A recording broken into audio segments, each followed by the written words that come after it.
Be here now. Just be here now.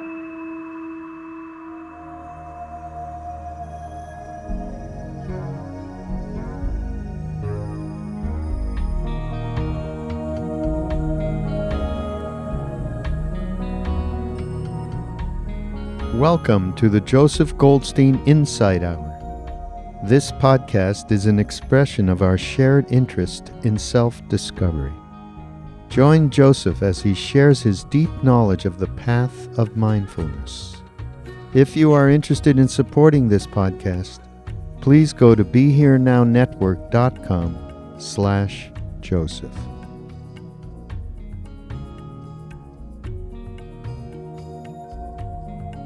I'd like to speak about pain.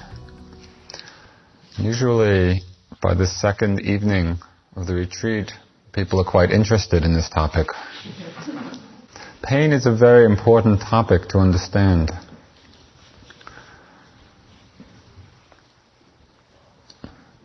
Because if what we're trying to do with our practice is to come increasingly into the present moment, to be more awake, more alive to our experience in each moment. One of the things that we can observe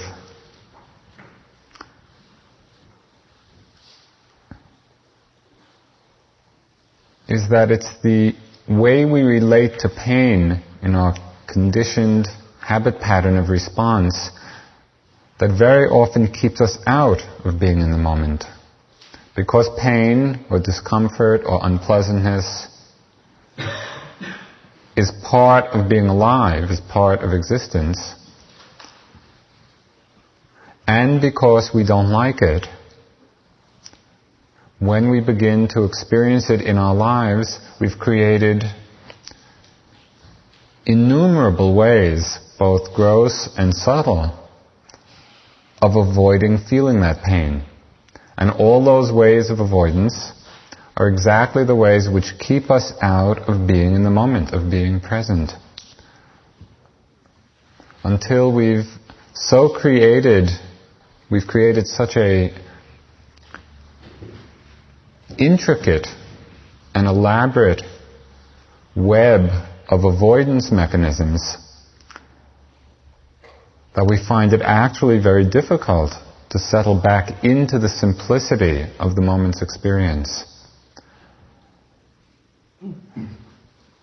So I think it's helpful to look very carefully and precisely at exactly what pain is, the ways we've been conditioned to respond to it, and some possible alternatives, some ways that might be more skillful or more empowering of us to be present.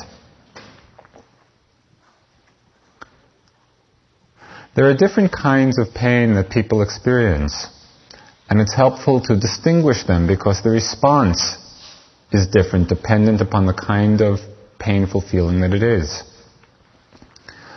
One kind of pain is the pain of a danger signal. If you put your hand into fire and it starts to feel hot and burning, you wouldn't particularly want to just keep it in there saying burning, burning, burning. You might choose to, but it's not particularly the wisest course of action. Pain as a danger signal is telling us something. It's telling us to take some action. There's some danger. Another kind of pain that people experience, especially on retreats, is the pain of an unaccustomed posture. Most of you probably have not had so much experience of sitting so many hours a day, cross-legged or on a bench, or even on a chair. And just being in a different posture for so long puts some strain on the body. How to know when that kind of pain is a danger signal or when it's just the getting used to a different posture? One guideline that you can use, which I found helpful in my practice, If when you're sitting, you sit for the 45 minutes or an hour, and your knees are hurting, your back is hurting, and you get up at the end of the sitting, you walk for a few minutes, and the pain goes away, then there's not much of a problem. It's not a danger signal. It's just getting used to the posture. If you get up from the sitting and you walk for half an hour, and you still feel the pain in your knee or wherever, then that's an indication that perhaps you're straining too much, that you're putting too much strain on the body, and that you should ease your posture a little bit. There's enough difficulty, there's enough pain that comes in the natural course of things so that we don't have to go looking for it. So there's no need to particularly force yourself to sit in a certain position to the point of actually overstressing or overstraining the body. Pay attention to that signal. The third kind of pain is the one that's the most interesting in terms of understanding our lives. I think the first two are fairly obvious. This third kind of pain that we experience has to do with the accumulation of tension, the accumulation of tightness, of holding, that we all carry in our bodies, just in our daily existence. Whenever there's a strong reaction of mind, and you can recall how it is that the body feels when you're very angry or very excited, any strong kind of feeling or strong kind of reaction creates its concomitant bodily sensation. If we're perfectly mindful at the time, then it's no problem. We experience the emotion and the sensation, and it washes through us. If we haven't been so mindful and haven't been so present, what happens is that these sensations or these patterns of energy get locked into the body. And what happens when we begin to sit and pay attention, when we turn our attention inwards rather than going outwards, we begin to feel the energy patterns that have been accumulating for years. We begin to feel it as places of pain or tension or tightness. When you're sitting and you begin to feel the shoulders reaching up to the ears, it's not happening just from the sitting. It's happening because this is what we've accumulated, and we're just beginning to get in touch with it. We're beginning to feel it, which is a very healing process, just the becoming aware of it. And you'll find even in 9 days, it's quite remarkable how much tension is released simply by being aware of it. Instead of carrying it in an unconscious way, we begin to become conscious of what actually is stored in our bodies. Most of the tension and pain that people feel in the meditation practice is of this third kind. It's tuning in to the accumulation. It's getting sensitive to it. What happens? What's the mind's response to these feelings of tension or pain or discomfort?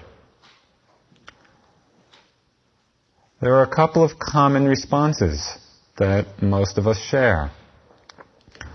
One of them is the response of self-pity. You're sitting and your knees are killing you and your back hurts and you just feel terrible. And what does the mind do? Poor me. Poor me. Everybody else is sitting in blissful samadhi and I'm the only one who can't do this, and poor me. That's one response, right? Feeling sorry for oneself. It's common. Perhaps an even more conditioned response is that of fear. Most of us, until we've learned really to explore and investigate the nature of pain, Most of us are afraid of it. We're afraid of feeling pain. We're afraid of feeling discomfort.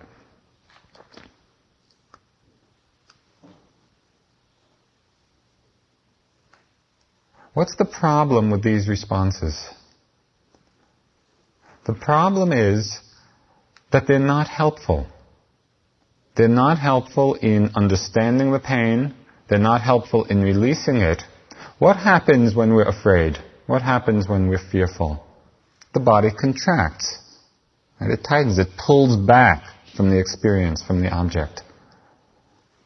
As we contract, as we pull back, we're storing more pain. We're getting more tight, more tense. We lock the whole energy pattern in a deeper way. Self-pity and fear are not helpful ways to relate to this part of life's experience because it just tightens the knot. What's the alternative then? We're sitting, whether it's in the meditation hall or in one's life, there are times when we become aware of painful feelings. What would be a skillful way to relate to that? A way that keeps the mind balanced and allows for the opening, the release, rather than for the tightening.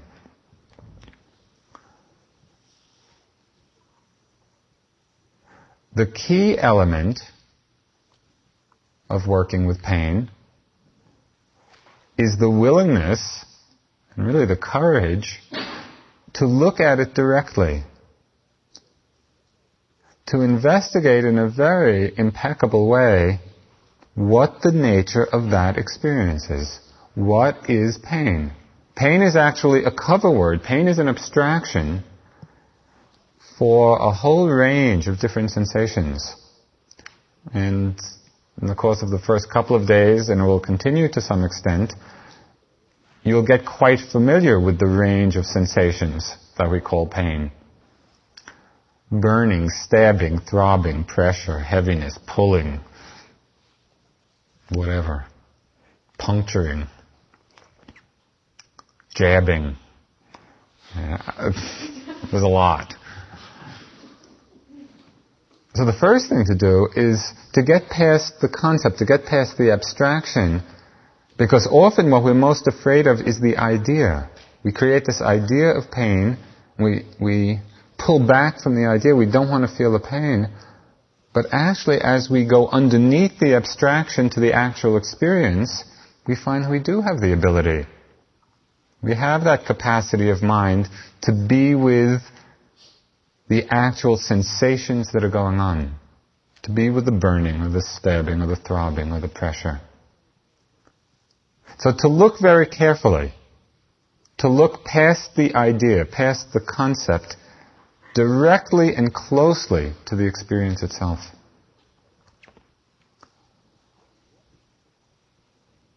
What attitude of mind is necessary to look directly in a balanced way?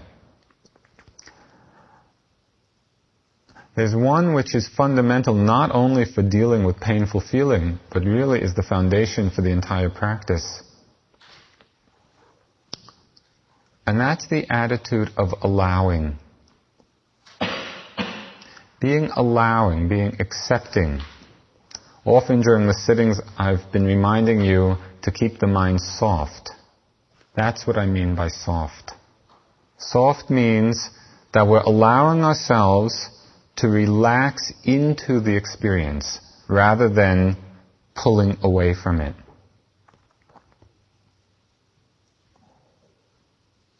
One of the things that you will learn through the retreat is that painful feeling, is actually a wonderful object of meditation. Because when you're feeling a strong, painful sensation, your mind is not wandering very much. You're probably not thinking of what's for lunch. The mind stays right there. What's important is to capture the proper balance so that it can be there, but instead of being there with resistance, it's being there with softness, with that quality of relaxation. When the mind learns how to be with painful feelings softly, with acceptance, you find then that when intense sensation comes, it deepens the practice very quickly. It's a strong object. It's easy to focus on. People have gotten enlightened with pain as the object because it's such a strong apparent object.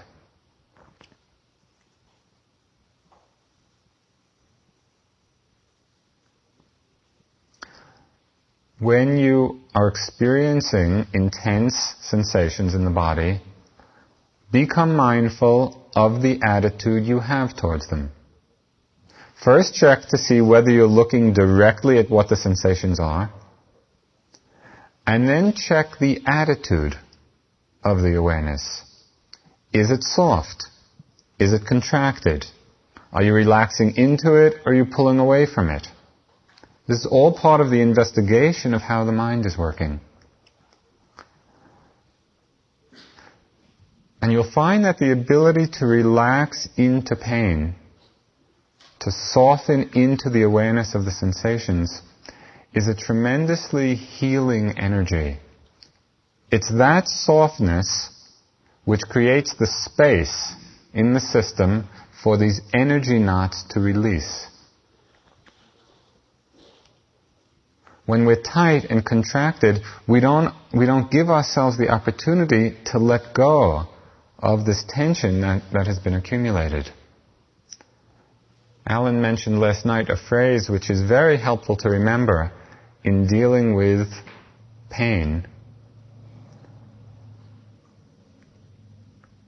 That's the understanding that the letting go happens by letting it be. Often we hear, in spiritual practice, let go, let go, let go, don't be attached, which is all true. But the phrase is not quite right because the letting go implies somebody doing something. As if we could just learn how to let go and it would all disappear. It's simpler than that. What we have to do is to learn how to let things be. And out of the letting be, the letting go occurs by itself. To let things be.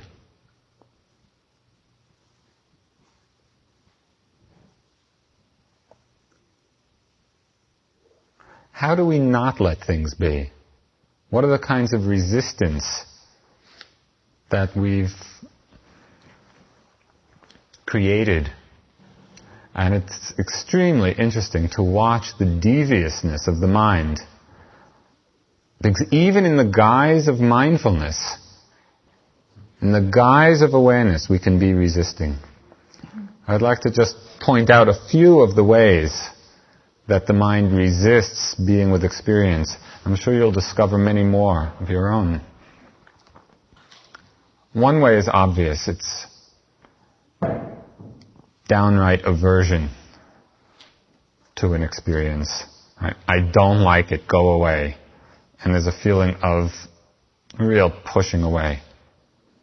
That should be reasonably obvious to you when it occurs.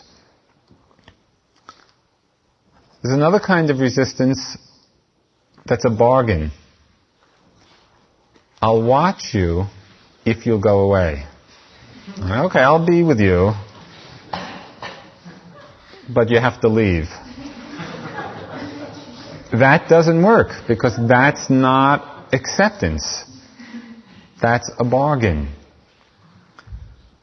Another favorite I've seen many, many times in my mind. The sidelong glance.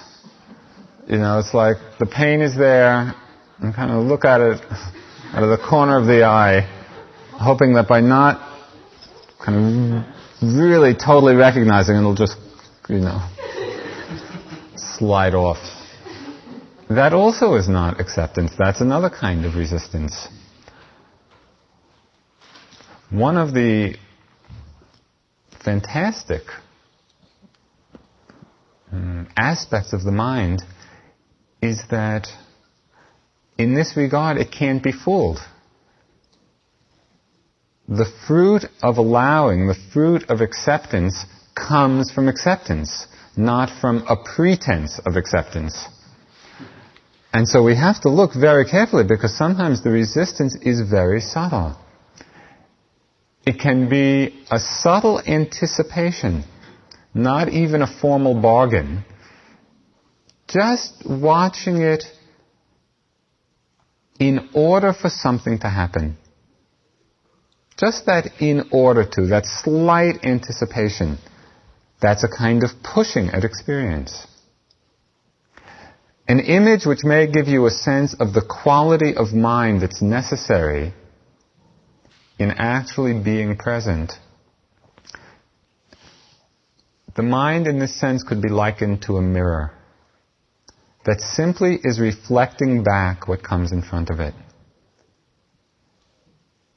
A mirror doesn't push anything away, it doesn't pull anything towards it, it doesn't make bargains, it's not reflecting the object in order for something else to happen, it's just there. You could think of this mirror-like wisdom of the mind as an image for what being with experience means.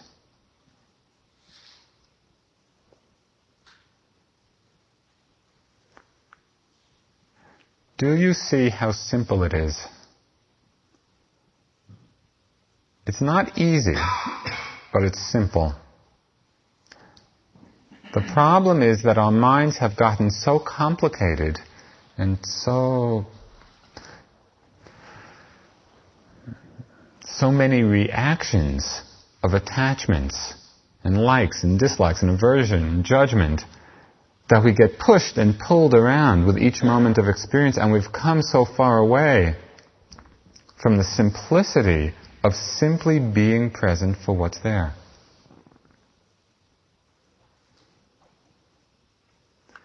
Being particularly mindful of this when the experience is painful is important, because it's those experiences in particular which have strongly conditioned resistance and avoidance. And so that's a good time to watch this conditioning of the mind.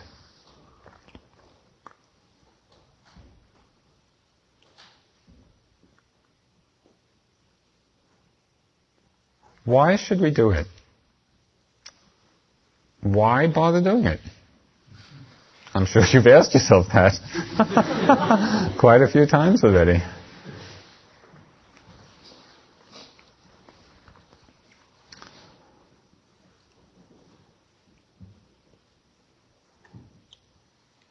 There are many reasons for doing it on different levels. One level, one very important one, is that unless we're willing to be present, we miss half of our lives. We just cut ourselves off from a whole range of experience that's part of who we are, that's part of our unfolding. And so learning how to be present, learning how to open to the whole range of experience is what allows us to come to a totality of ourselves, to understand the nature of what our mind is about, what our body is about, what our experience is about. Learning to be soft and relaxing into unpleasant situations, and this is one of the most exciting parts of the practice, is that very quickly we're brought up to the edge of what we're willing to be with. Now, I can be with this much discomfort, and more than that is just too much, and so we pull back. And we do it with physical pain, we do it with psychological pain. I can be with this much. What we're practicing is getting right to that edge, and for each of us it's a different edge, and instead of pulling back, saying, okay, let me just relax into this one. Let me soften into this experience. And so the edge, the limit, the boundary gets extended. We say, oh, it's possible. And we come to a new edge. Soften into that one, into that one, into that one. until, and I think you can see the possibility of there being no edges. And that's really where freedom lies. When the mind is so open that it has the capacity to be with any experience without pulling back. It's the direction that we're going in. And every time you're working with particularly intense situations, whether it's physical pain or psychological pain or intense mental states, whatever, each of those times, value them as times of being at your edge, being at your boundary. It's exactly the time to pay attention, to work, to soften, because that's where the deepest opening will happen.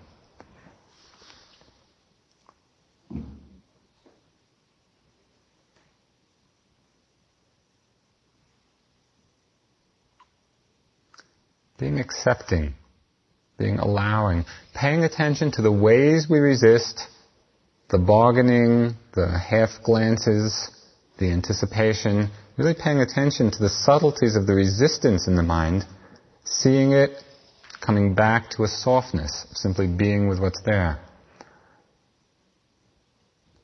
In this process of opening rather than pulling back, you will see that there's an amazing and mysterious and wonderful untying of all these energy knots, of all these points of tightness in our system, in our mind, in our body, in our emotions. We create this space in which all of these knots can begin to untie. And it happens by itself. It's nothing that we have to do except let things be, to be present.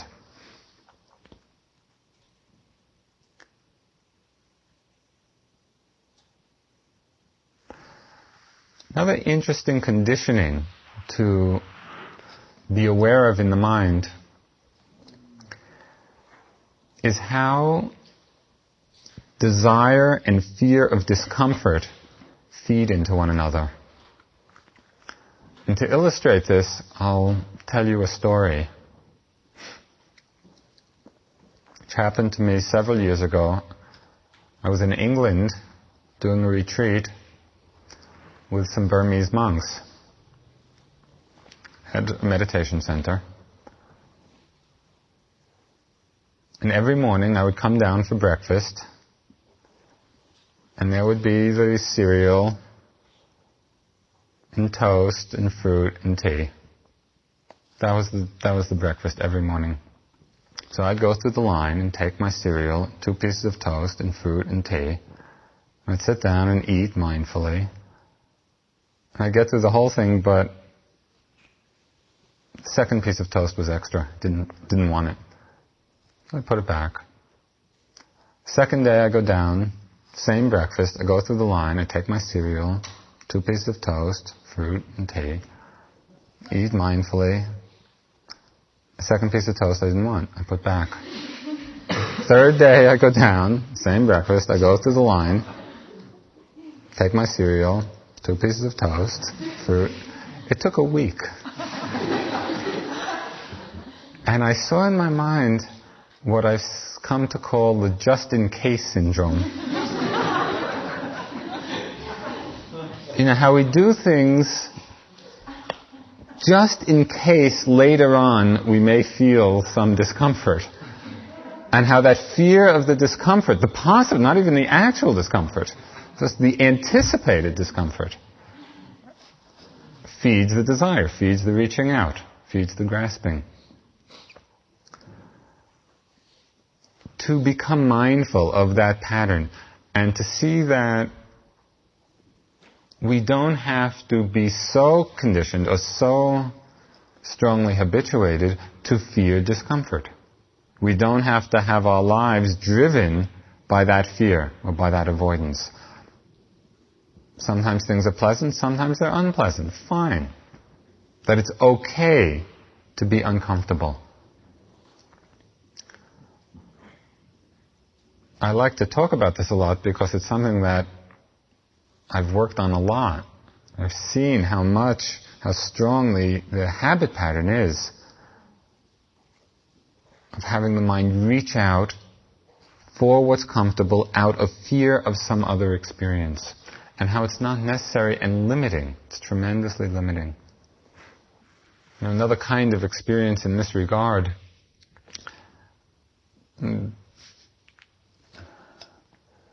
usually I talk of this in the wintertime courses here because it's applicable at the time, but you can get an idea of what's possible.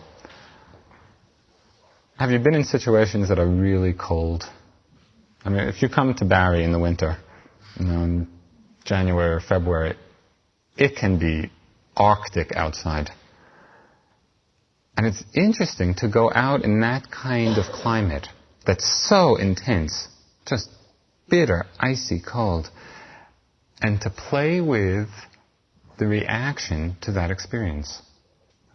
The common response is just the whole system contracts, the mind contracts, pulls in. And then to play with the possibility of opening to it, just opening to the intensity of it. There are so many experiences in our lives that are intense. And it's interesting to see that we do the same thing very often with intense pleasure as well as intense pain. That it takes a quality of relaxing, of softening, to open to the intensity of things. But that as we do that, we get more connected, more alive to experience. Working with the difficulties or discomfort that comes in practice is a training for you. So you really want to see the painful feeling or the painful sensation not as a problem and not as a mistake. It's what's happening in the moment, and it's our challenge to investigate what the nature of that experience is and also how we're relating to it. Another attitude that's very helpful in the practice, in our lives, is a sense of humor.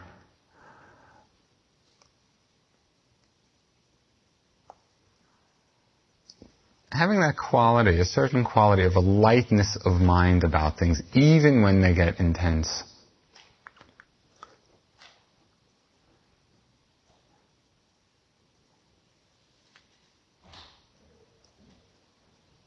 There was one time when I was doing a lot of intensive practice with a teacher who had us do vow hours. That is where you took the vow not to move. Right? And this was more or less in the beginning of my practice, toward the beginning. And by the end of the day, it was just agony. It felt like somebody was hammering a nail through my knee.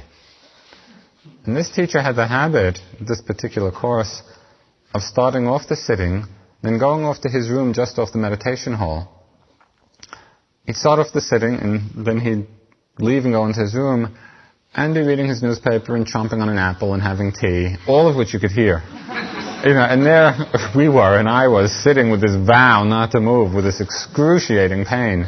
My mind is screaming, literally. The silent scream, do you know that one? And the whole situation got so intense, and I got so furious at him. The only thing to do was to laugh at it, to see the humor of it. And as soon as the mind flipped into that space, of course, the pain remained and the intensity remained, but there was much greater spaciousness around the experience. Keeping your sense of humor about the predicaments that we face in our practice, in our lives.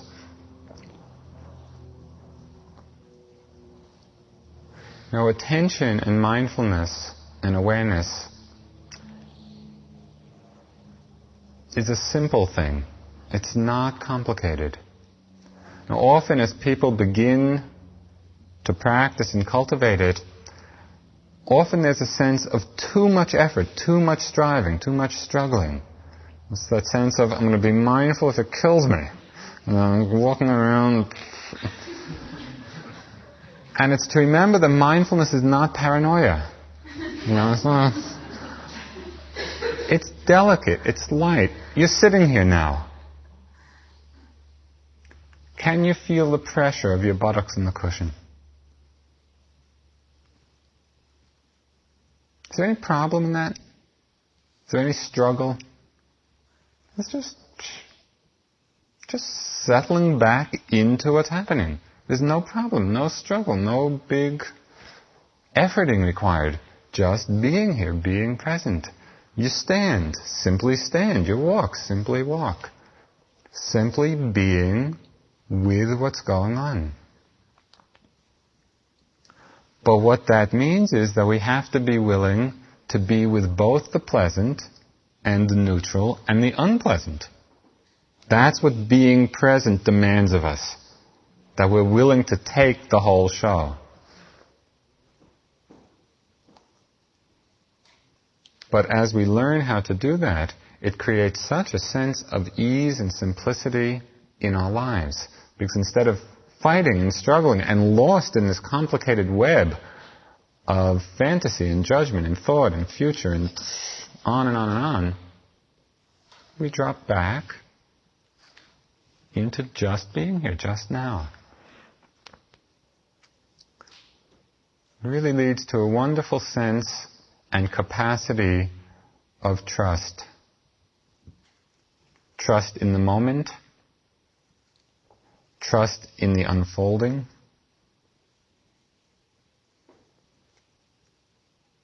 trust in the direction of our lives.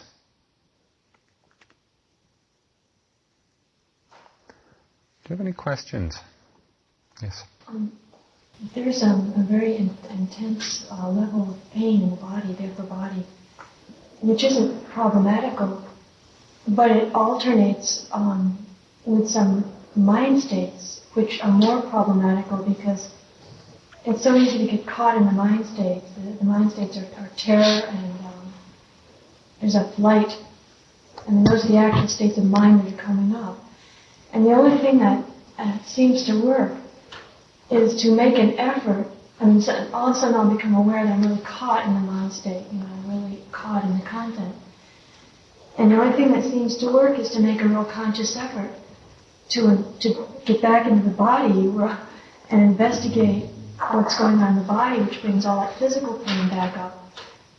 But then the mind states seem to go away. And you didn't say very much about mental anguish. Could you say some more about that kind of thing? Right, that's tomorrow night's talk. Tonight it's body pain, tomorrow it's mind pain. And as you know, and I know you know, it's the same attitudes that are required, but sometimes because the mind states are more subtle than the bodily sensations, they're more enticing, they're more seductive, we get caught more often. Very often, doing exactly what you described that you do is very helpful. When you find yourself caught, really lost in an intense mind state, and you've lost the ability to settle back into it with awareness, when there's so much identification and involvement with it, as a way of coming back to balance, coming back to the body is very helpful. You mean settling back into the mind state? It's the difference between being lost in the story of it, in the concept of it, or being aware of the energy of it. I'll give you an example, and again, I'm going to elaborate more tomorrow night. Remember, if you can, the last time that you were really angry. Real good anger fit. Can you hear the difference, or remember the difference, between being identified with the storyline of the anger, of who did this and what, and and you're just getting more and more worked up. The difference between that kind of identified involvement with the story and the possibility of being there and consciously and with awareness feeling the energy of anger. Those two things are very different. They're very different experiences. One, you're lost and you're caught and you're identified and you're feeding it. The other is open to the energy that's there because of certain causes, creating the space for it to come and wash through and pass out. So that's just an indication of a possibility of working. It takes a lot of practice because the stories that we write and star in are very seductive. It's so amazing to watch how much we love being the star, even when it's suffering. But anything for the prime role. I've noticed that one thing I do to avoid painful sensations is get caught up in a very pleasant and alluring fantasy. How do I deal with that? That's another good one to add to the list because it's a common one.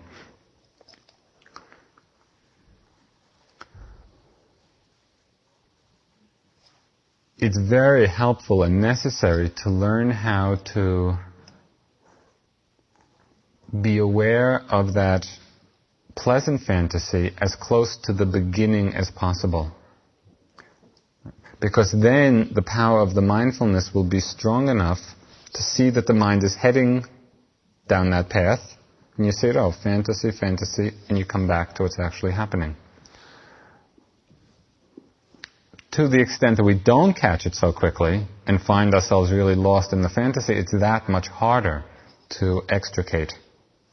But with practice, and with paying attention to the fact that that's what the mind is doing, it's a way of, the mindfulness, the attention to it, is a way of coming back. Once you learn how to work with pain skillfully, and to see how valuable an object of concentration it is, I've had so many yogis come in interviews and tell me, after they've worked with pain a lot and gotten some facility with it, when it goes away, that they miss it because their mind is just wandering and restless, and how they wish the pain would come back so that they could really be concentrated. You will come to appreciate, you'll come to love it. Yes.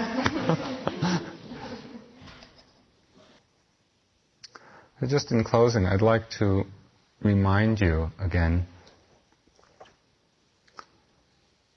of the simplicity of the practice. That is, the simplicity of settling back into being present for what's happening. So right now you're sitting, to be aware that you're sitting. Just to be aware of the posture, of the sensations, of the touch points.